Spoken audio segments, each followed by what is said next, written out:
कि भगवान विश्वकर्मा का वर्णन लिखा जा सके।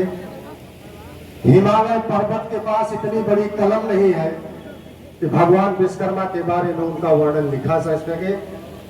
समुद्र के पास इतनी स्याही नहीं है कि भगवान विश्वकर्मा का वर्णन लिखा जा सके। ऐसे महाधिदेव भगवान विश्वकर्मा के चरणों में श्रद्धा के फूल अर्पित करते हुए मंच पर उपस्थित कार्यक्रम की अध्यक्षता कर रहे परम सम्मानित आदरणीय रामनाथ शर्मा जी, मुख्य अतिथि हम सब के बड़े भाई माननीय हंसराज विश्वकर्मा जी एमएलसी साहब, हम सब के बीच में हमारे बड़े भाई आदरणीय कृष्ण मुरारी विश्वकर्मा जी पूर्व मंत्री, हम सब के शुभ चिंतक बाबूजी हमारे मंच पर बैठे हैं पूर्व मंत्री राजधारी सिंह जी हमारे साथ मंच पर बैठे। हमारे तो माननीय सांसद जी के चुनाव में भी आने का मुझे सौभाग्य प्राप्त था। माननीय सांसद जी के लिए जोरदार तालियों से स्वागत करिए। सम्मानित पवन शर्मा जी संपादक नेशनल आवाज लखनऊ, आदरणीय धर्मेंद्र शर्मा जी वरिष्ठ समाज सेवी, आदरणीय छठूलाल विश्वकर्मा जी वरिष्ठ समाज सेवी, सम्मानित हमारी बहन सुधा वर्मा जी,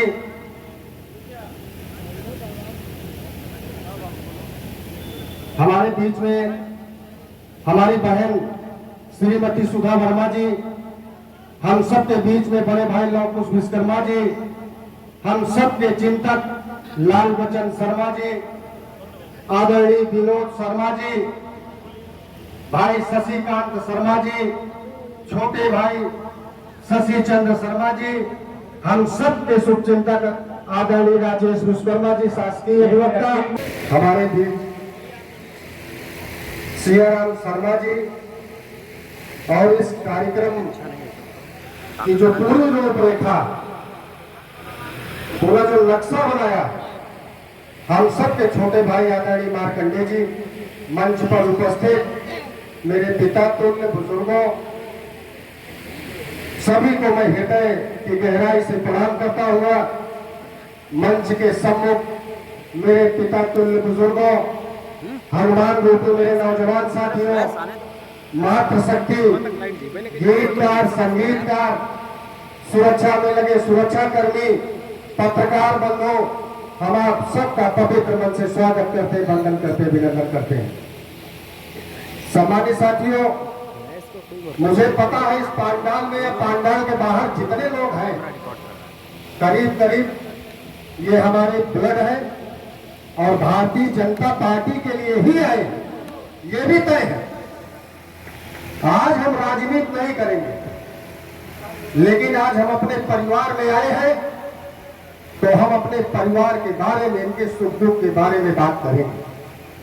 क्योंकि आज इस मंच पर बहुत बड़ी बड़ी विभूतियां, माननीय सांसद जी बैठे, माननीय एमएलसी साहब बैठे, माननीय पूर्व मंत्री जी बैठे, बहुत सारे लोग हैं, और आज हम अपने बीच, हम अपने परिवार के बीच में हैं, इसलिए हम अपने परिवार के दुख और दर्द के बारे में बात करेंगे। आज कोई भाषाबाजी मैं नहीं करूंगा। और आप लोग ये जो प्रसाद पाठ है अभी रुक जाइए, और बीच में जो सम्मान दे रहे हैं अभी रुक जाइए। सिस्टम होता है, अतिथियों का स्वागत करने का एक बहुत बेहतरीन सिस्टम है, अभी जल्दबाजी मत करिए, आप लोग बैठ जाइए।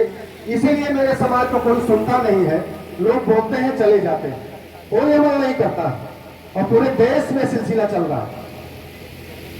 मार्कंडे जी एक मिनट बैठ जाओ। सम्मानित साथियों, जो मंच पर बैठे इनकी संख्या कम है, लेकिन जो मंच के सामने बैठे इनकी संख्या ज्यादा है। तो जिसकी संख्या ज्यादा है वो ज्यादा सम्मानित है, कि जो मंच पर बैठे हैं वो ज्यादा सम्मानित है। बजा जोरदार ताली हमारे भाइयों के लिए। हम सब अगर राजनेता है तो ये सब आपकी देन है, आपके आशीर्वाद से है। इसलिए जो मंच पर बैठे हैं, दिल की गहराई से इनके लिए जोरदार तालियों से स्वागत करिए।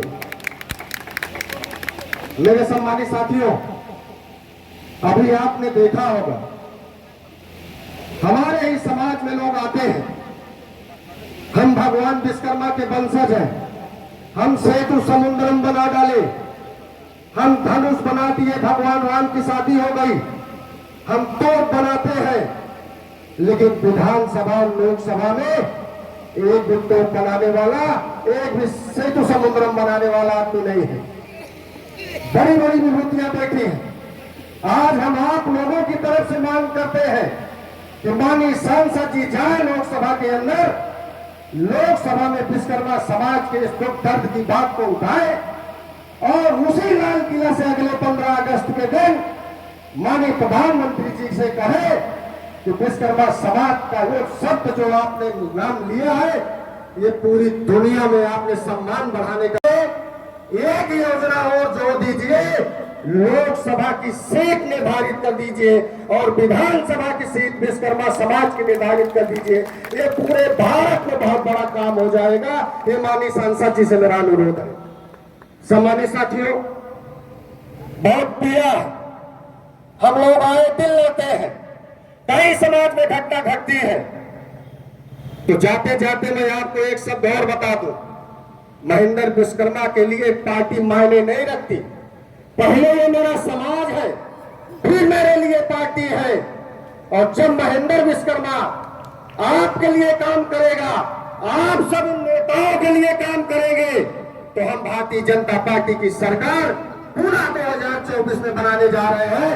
लेकिन ये तय करना होगा कि हमारे समाज का सम्मान जो कम करेगा, जो सम्मान नहीं करेगा, वो कोई भी पार्टी हो सकती है, हम उसको एक वोट भी देने के लिए नहीं तैयार होंगे। मेरे सम्मानित साथियों, कानपुर में इतनी बड़ी घटना घटी, मेरे दो भाई, मेरे दो पिता को कुल्हाड़ी से काट काट कर उनकी कत्ल कर दिया गया।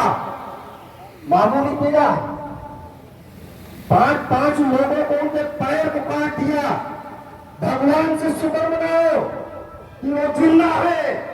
उनको तो पूरी प्लानिंग से, जान से मारने की प्लानिंग से कानपुर में उन दरिंदों ने पूरे परिवार को साफ करने की प्लानिंग किया था। 2 लोग मर गए, कुल्हाड़ी से काट डाला। और हमारी इसी सरकार के लोग, मैं भी सरकार में हूं, मैं भी पार्टी का पदाधिकारी हूं, लेकिन जब जाता हूं प्रदेश के अंदर तो यही विश्वकर्मा समाज मेरा और मेरे नेताओं का जीना हराम करता है कि क्या कर रहे हो आप पार्टी में, कौन सा नया दिला रहे हो पार्टी में। इसलिए मैं माननीय सांसद जी से मैं आग्रह करता हूं, माननीय एमएलसी साहब से मैं पूरा आग्रह करता हूं कि इस विषय को, इस हत्याकांड को लोकसभा में ले जाए। और माननीय बड़े भाई हंसराज विश्वकर्मा जी से मैं पूरा निवेदन करता हूं, विधान परिषद के अंदर ले जाए और मृत परिवार को 1-1 करोड़ रुपए और उसकी पूरी जमीन वापस कराई जाए और उसके परिवार को सरकारी नौकरी दिया जाए। सम्मानित साथियों, हम सब भारतीय जनता पार्टी के कार्यकर्ता हैं, हम सब सनातनी हैं, हम सब हिंदू हैं, मर जाएंगे हम इस देश के लिए। लेकिन जब हमारे देश का सम्मान कम होगा तो पहले ये देश मेरे लिए नहीं होगा, पहले ये मेरा समाज मेरे लिए होगा। मेरे सम्मानित साथियों, आए पंचवर्षीय हम लोग वोट देके सरकार बनाते हैं ना, वोट देते हैं ना सब लोग, हम सब लोग आते हैं वोट देते हैं। किसको वोट देते हैं, किस लिए वोट देते हैं, आप बताइए, बोलना सीखिए आप लोग। किस लिए वोट देते हैं, हमारे समाज को सुरक्षा मिलेगी, हमारे समाज को शिक्षा मिलेगी, हमारे समाज को स्वास्थ्य मिलेगा, इसीलिए वोट देते हैं ना। तो माननीय सांसद, माननीय एमएलसी जी बैठे हैं, आज इनसे आप लोग मांग कर लीजिए और चूक जाओगे तो चले जाएंगे, जाने न पाए दोनों लोग। आज आपकी सुरक्षा की गारंटी, आपके शिक्षा की गारंटी, आपके स्वास्थ्य की गारंटी, ये हमारे दो शेर बैठे हैं। जोरदार तालियों से स्वागत करिए दोनों लोगों का। मेरे सम्मानित साथियों, जाते जाते एक बात मैं और करके जाऊंगा, समय नहीं है और बोल इसलिए रहा हूं क्योंकि आज मैं अपने परिवार में हूं। ऐसे तो हम लोग बहुत भाषण दिया करते हैं, लेकिन आप लोग ये सर पे जो टोपी लगाए हैं ना, ये टोपी लगाने का मतलब जानते हैं?